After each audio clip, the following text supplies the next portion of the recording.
I'm Andrew Stephen, Professor of Marketing at the University of Oxford. So this concept of the augmented consumer is something that I'm not going to take credit for coining the term, but I sort of imagine this idea that in the current technological landscape, all of us as consumers, as human beings really, are augmented by technology. And so the obvious example is our smartphones. These are an absolute extension of ourselves. They provide us with all sorts of information and communications abilities wherever we go, and whether that's in store when we're shopping, or when we're at work, or at school, or wherever we are. I mean, we all realize that our information and the way we process information and share information is being augmented by technology and the resources in that connected world. And so that's one example, but another example that I think is popping up a lot now in conversations, certainly that I have with marketing executives and CMO level people, is things like voice and AI-based tools and assistants, whether it's Alexa or Siri or Google Home. These sorts of things are also interesting. And so I think when we think about the augmented consumer, we think about the fact that they're always on, constantly connected, or even hyper-connected in some sense. It's not just using the internet a little bit, it's sort of a constant and steady stream. And we've got natural voice assistants that we can ask questions of. Certainly, maybe we don't walk around the street saying, hey Siri, da-da-da-da, but at home, it's increasingly quite natural, or at least Amazon would want us to think it is, that we stand in our kitchen and just have a conversation with Alexa, and that's normal. So I think this is the sort of consumer phenomenon that we're seeing emerge pretty rapidly also. It's early 2018, and we've just come out of a holiday season where Amazon hasn't said how many Alexa-enabled devices they sold, but I'm pretty sure it was a ton. So there's that. That's changing the nature of the relationship customers maybe have with brands and the way they interact with technology. For marketers, though, I think there are a couple of questions, and the first being, what do we do?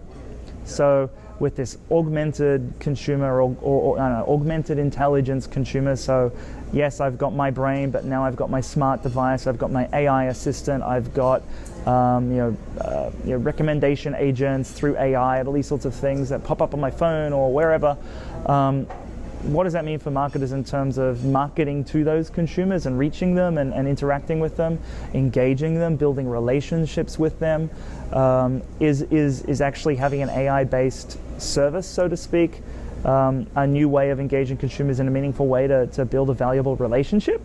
Could that enhance customer value? Like these are, I think, really interesting open questions. And then maybe at a more, so that's high level sort of strategic thinking.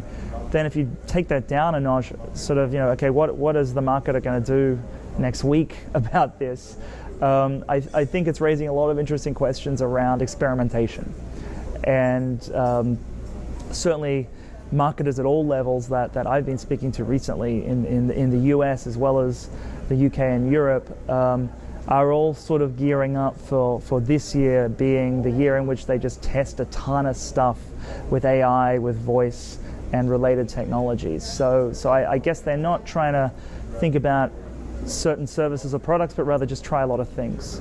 And that test and learn is great. What it also gives, and I think this is an interesting piece of the puzzle, is often new insights into consumers themselves, because you're now collecting data in new ways, in different ways, which also poses challenges then for marketers because they might not know what to do with that data. So it's a bit of a chicken and an egg thing. It's not necessarily, it's definitely not, I guess, a clean set of problems. But if we start with this notion that all of us as human beings, and certainly in our sort of consumer customer role, are connected all the time, we're getting information really, really quickly, and now we have these sort of AI type tools that help us.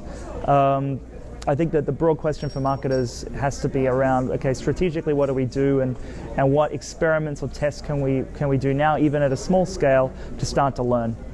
Because it's the companies that learn fast in this space that will end up dominating.